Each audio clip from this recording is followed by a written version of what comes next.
Você está ouvindo o Resumo R7. Uma pessoa só não faz a transformação necessária, precisa de muitas pessoas refletindo sobre o tema. E quando você vai num ambiente onde a maioria é de população branca e só tem você de negro, você vai até pontuar, mas isso não quer dizer que vai ser efetivo, entendeu? Porque é você confrontando o mesmo pensamento de muitas pessoas. Você precisa de mais pessoas com letramento racial para poder pontuar de uma maneira mais eficaz, entendeu? Vocês ouviram agora Adriana Barbosa, criadora da Feira Preta, que está na lista das 50 pessoas negras mais influentes do mundo e que é uma das personagens do R7 Studio desta semana, que tem como título Líderes Negras Abalam as Estruturas do Racismo. Nós começamos agora o Resumo R7, nesta quarta-feira, 20 de novembro, Dia da Consciência Negra. Eu sou o Pablo Marques, aqui ao meu lado, Heródoto Barbeiro. Olá, um abraço a todos. E como todas as quartas-feiras, Aline Sordilli. Boa tarde, pessoal. Bem-vinda, Débora. Hoje temos uma convidada especial, a jornalista do R7, Débora Bresser. Boa tarde, todo mundo. A Débora Bresser, que é quem escreveu o R7 Studio dessa semana, juntamente com Nayara Fernandes, que escolheram esse tema pela data, 20 de novembro, pela necessidade de conscientizar e discutir assuntos como esse. Eu acho que as mulheres negras, elas estão na base da pirâmide social e elas, para conseguirem entrar no mercado de trabalho, elas furam muitos bloqueios. Então, a gente quis saber dessas mulheres, de algumas mulheres, nós selecionamos 10 mulheres, para saber como elas conseguiram furar esse bloqueio do racismo e chegar às posições que elas ocupam. Então, a Adriana Barbosa, por exemplo, é essa influencer mundial, ela tem uma repercussão mundial, e como ela, nós temos outras entre essas 10 mulheres também de muito destaque nas suas áreas, né? Então, a gente tem, por exemplo, a gente tem a Silvia Souza, que foi a primeira advogada negra a fazer uma sustentação oral no STF. Ela participou daquele julgamento histórico com relação à prisão em segunda instância. Então, ela foi representando uma ONG, mas foi a primeira vez que se teve uma mulher negra ali. Então, a gente tem uma dermatologista que é especializada também em pele negra, única negra do Brasil a fazer isso. Então, nós pensamos aí nesse mercado algumas mulheres e elas dão exatamente as suas dicas, como é que elas conseguiram chegar lá. Esse R7 Studio já está no ar no r7.com, é uma matéria especial, um formato especial que é publicado semanalmente. Dessa vez são 10 personagens, uma reportagem grande. Como foi, Débora Bresser, fazer uma reportagem com tantos entrevistados, com tanto conteúdo para essa data tão importante? Olha, acho que a gente foi realmente buscar mulheres que pudessem ser inspiradoras. Eu acho que é muito importante para essa base, né? A gente tem aí 56% da população que se declaram negros e pardos.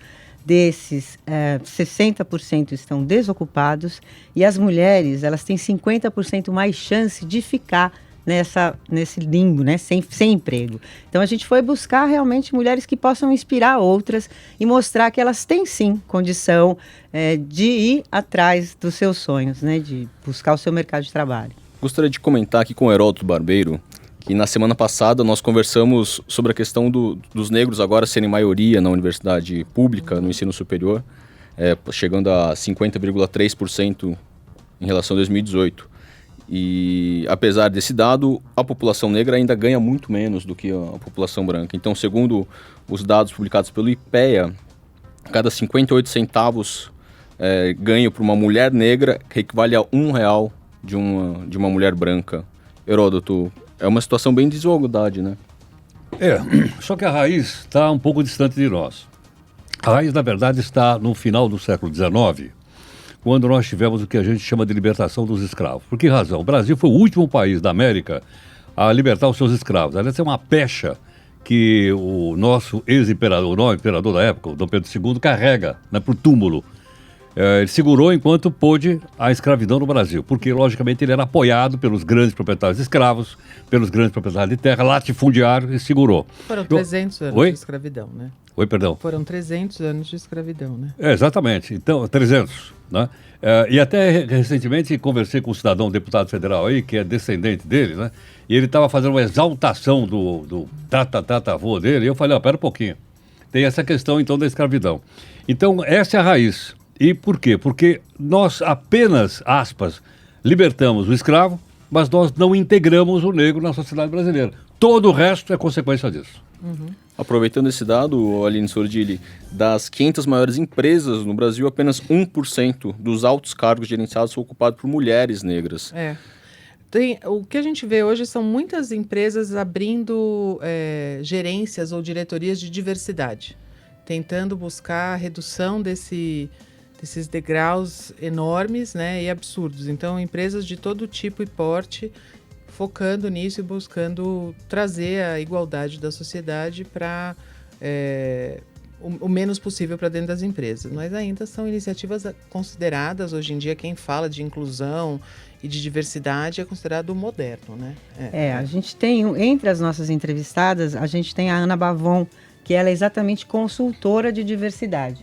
Então, o que ela faz é exatamente trazer esse tema para dentro das empresas, para discutir essa integração. Mas realmente é uma coisa ainda muito incipiente. Então, se a gente pensar, né, na quantidade de... Né, elas são maioria, né, e ainda não consegue nem esse tema, ainda é difícil de se levar esse tema para as empresas, a gente percebe que a gente ainda está, né, tateando esse mercado. A gente tem uma fala aqui da Ana Bavon que é muito interessante, que é: a sociedade olha para a mulher negra e espera que ela seja servil, humilde e nada ambiciosa.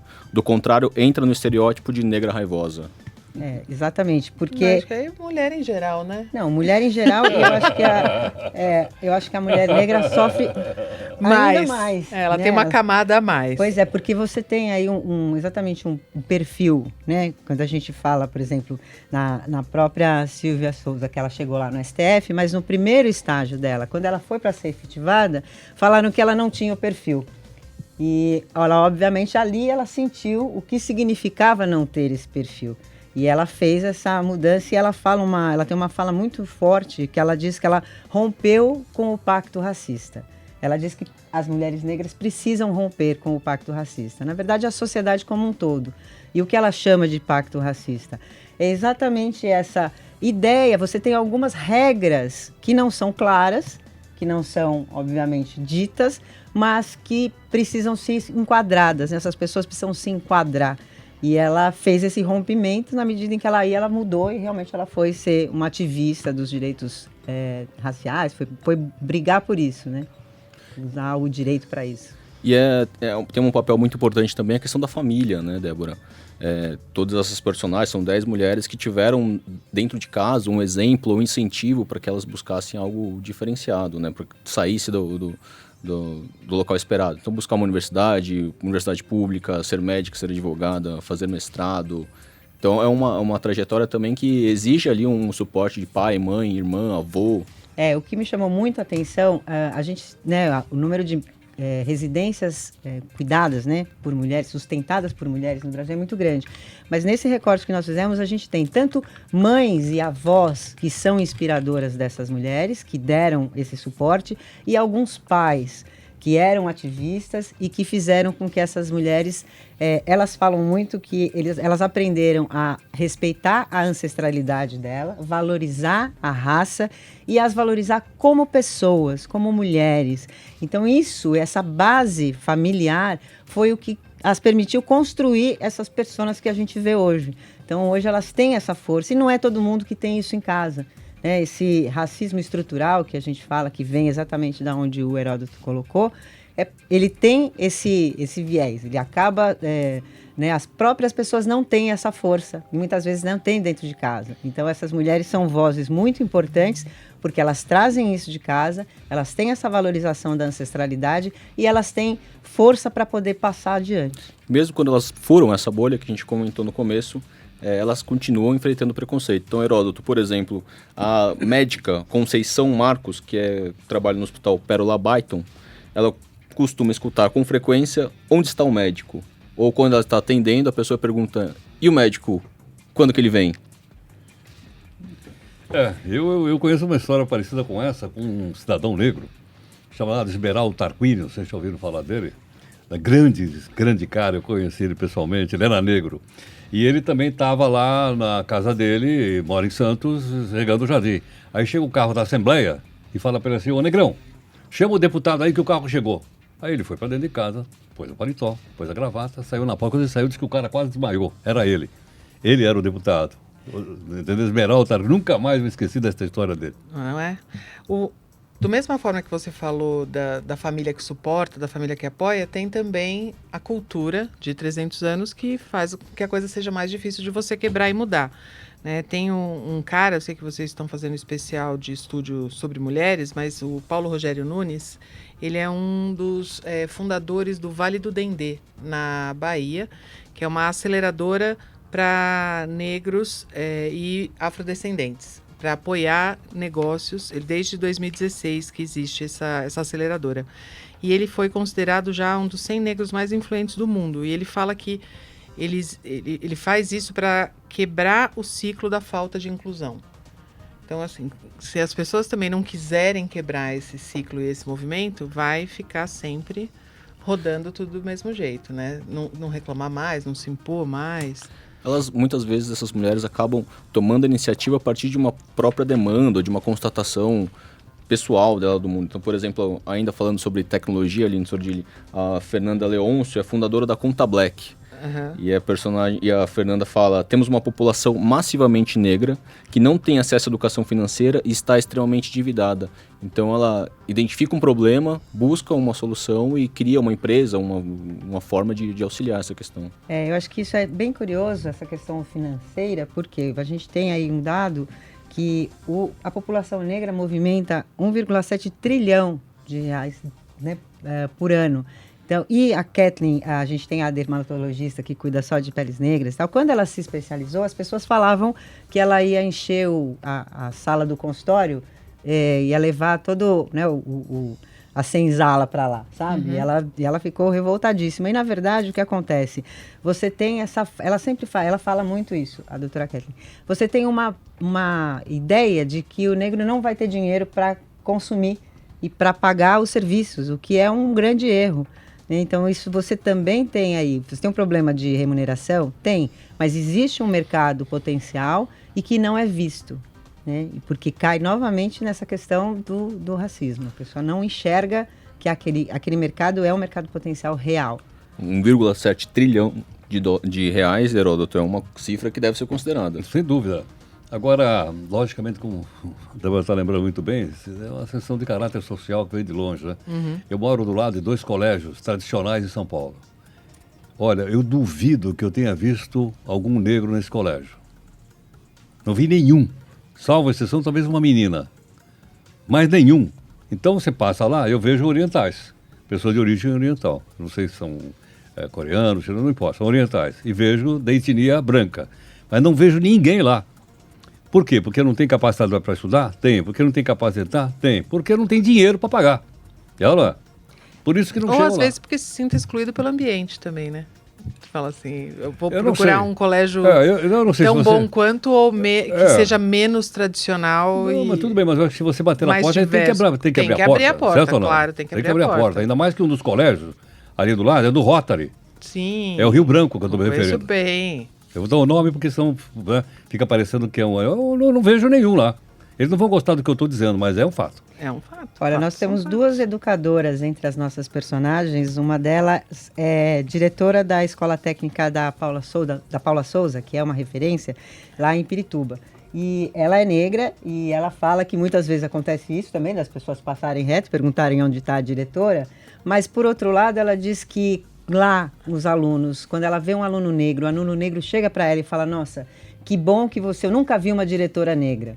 Né? Ali você tem já um ambiente de inclusão, mas mesmo assim, mesmo quando você está falando da periferia de São Paulo, há um estranhamento com essas mulheres negras em posições de liderança, entendeu? Então é curioso isso, como dentro do ambiente escolar, ela mesma falou, a escola acaba reproduzindo aquilo que você vê na sociedade, quer dizer, a ausência de um aluno negro num colégio de elite, ele só está, é um espelho daquilo que a gente vive na sociedade de uma maneira geral. Eu não sei se vocês entrevistaram também uma menina, achei muito bacana, a Kim Abbas, que ela tem a Info Preta, que é uma empresa de reparos de serviços tecnológicos só feitos por minoria. Então ela dá emprego, ela faz essa geração de emprego para todas as minorias.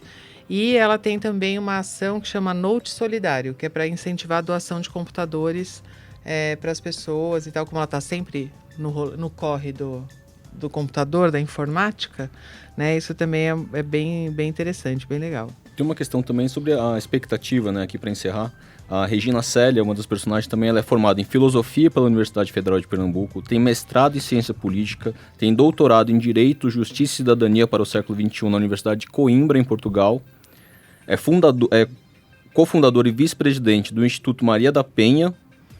E a aspa dela no R7 Studio dessa semana é: cada degrau desse não foi fácil.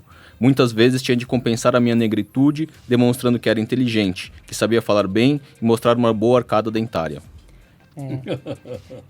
Ela... Vai me remeter à escravidão de novo essa história, Que hein? pegava os dentes. Mas a exigência realmente, elas são mais cobradas, elas têm menos oportunidades. O que elas falam, várias delas falam sobre isso, é que elas têm que mostrar 4 vezes mais trabalho, elas têm que se dedicar muito mais. Às vezes você tem, né, para apresentar o mesmo resultado, né, você mesmo mostrando o resultado, a exigência é muito maior. Então é aquela coisa, as pessoas normalmente, homens principalmente, sobem degraus, né? Eles sobem com a escada rolante, as mulheres sobem degraus. E as mulheres negras sobem degraus ainda mais difíceis de serem alcançados. Bom, o resumo R7 desta quarta-feira fica por aqui. Só uma coisinha pequenininha. Eu trabalhei com uma mulher negra que fez um sucesso extraordinário na nossa profissão. Nós apresentávamos junto na TV Cultura o Jornal da Cultura. A Maju, a Maria Júlia Coutinho. Eu tive a honra de trabalhar com ela, nós apresentávamos junto o telejornal e hoje nós vemos ela, né, liderando um jornal na Globo, né, que é uma emissora de grande audiência e com a qual eu tive a honra de trabalhar. E também aproveitar o nosso comercial aqui, o Jornal da Record, ele tá com uma série essa semana, começou na segunda-feira, é a série Sem Vaga para o Racismo, com com muitos dos nossos profissionais negros de várias representatividades de várias praças. E hoje, especialmente, no dia 20, Luiz Fara Monteiro, Salci Lima e Mariana Bispo apresentam o jornal em homenagem a eles mesmos. E também o nosso R7 Studio, nossa matéria especial de Débora Bresser com Nayara Fernandes. Só acessar r7.com, estará lá na nossa home. Acesse, compartilhe com seus amigos. Siga o R7 nas redes sociais. E para escutar esse podcast novamente ou acompanhar a programação de podcast da Record, acompanhe nas principais plataformas de podcast e de streaming. Boa tarde. Boa tarde. Você ouviu Resumo R7.